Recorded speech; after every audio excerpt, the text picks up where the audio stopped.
Elijah pamoja na watoto wake, tumewapaka mafuta tukiwaombea ya kwamba wawe pamoja nao. Bali tumekuja kinyume cha nguvu zote za mapepo ambayo zitakapoinuka na kuleta visingiti vya mambo mengine kwa boma hii na kuleta utengano, katika jina la Yesu tumeikataa boma hii ibada kuwa kitu kimoja.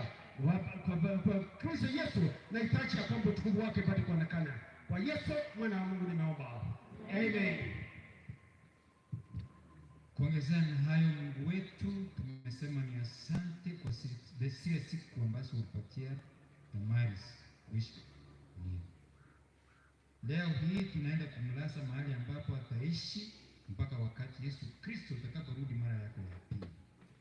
Familia ambayo ameacha nyuma, Mungu wetu, washike mkono, waguze roho zao na mafikira yao, Mungu wetu, waweze kuliinua jina lako, wakufuate, ili wakati Yesu atakapokuja mara ya pili waweze kuurithi ufalme wa Mungu.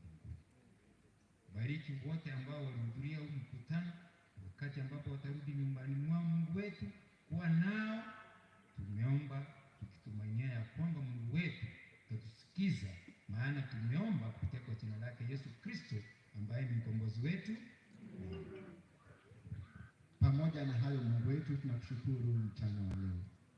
Tumefika kipindi kigumu, wakati mgumu kwa familia, wakati ambapo wanataka kutazama aliyekuwa mpendwa wao akilazwa kwenye mavumbi. Mungu, tunaomba kupitia uwezo wa Roho Mtakatifu uweze kuwafariji kwa njia ya kipekee. Tupunge na mkanda wako wakati huu pia Baba, wote ambao wamehudhuria katika ibada hii tunakushukuru, uzidi kuwabariki pia. Tutakaposafiri tukienda sehemu mbalimbali, tunaomba neema yako itutoshe.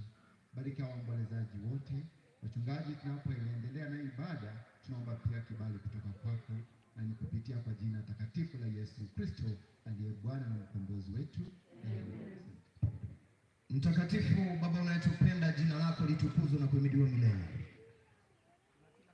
Kukushukuru kwa sababu ya miaka 47 uliyompa mwenda zake kukaa pamoja na mpenzi wake ndugu Elijah, mpaka wakati ambapo uruhusu dada aweze kupumzika. Najua ya kwamba hakuna yeyote anayeweza kuleta faraja za kudumu, faraja zifaazo, faraja za milele isipokuwa ni wewe Yesu. Wakati kila mmoja atakuwa anaondoka, Baba wetu wa mbinguni, wewe hautaondoka, kwa sababu ahadi zako ni za kweli na ahadi zako ni za milele. Naomba ya kwamba ufanye kituo, mpe ndugu Elijah faraja za kipekee. Ameachiwa watoto. Tunakushukuru kwa sababu ahadi zako ni za kweli. Katika maandiko umesema ya kwamba wewe ni baba wa mayatima. Utakuwa na familia hii, endelea kuwafariji, endelea kuwapa matumaini mpaka asubuhi ile njema utakaporejesha ufalme wako mara ya pili, tutakapokutana na mpendwa. Mama amesononeka sana, endelea kumpa nguvu, na familia zima kwa ujumla, pamoja na kanisa, marafiki, majirani ambao wamekuja kushuhudia tukio hili. Tunaomba faraja zinazotoka juu. Asante sana kwa sababu wewe ni Mungu unayetusikia, na asante sana kwa sababu wewe ni Mungu unayetujibu. Watoto wako watakapokuwa wakitoka, kila mmoja wakirejea walikotoka, tunaomba ya kwamba Bwana ukaweza kuwapa huruma za usafiri, wakinge kutokana na ila zote za ibilisi. Watakapofika salama wanakokwenda, jina lako litatukuzwa na kuhimidiwa milele. Tuna kila sababu ya kukushukuru kwa sababu tumeona mkono wako ukiwa pamoja nasi. Mpaka masaa haya tungekuwa tunazungumza mengine, lakini wewe ni Mungu unayetupenda. Neema yako itutoshe, mapenzi yako atendeke. Ni kupitia kwa jina safi na tukufu la Yesu Kristo aliye mkombozi wetu tunaomba. Amen. Asante sana. Unajua pasa alisema kitu na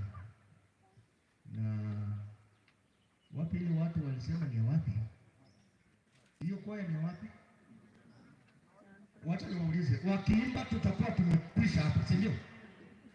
Wangapi wanasema waimbe tu? Wangapi wanasema usitupotezee muda hapa? Wacha tuwapatie familia, songa tu kidogo. Wakimaliza hawa tunaenda juu kwa ajili ya Mungu ni mwema. Asante familia.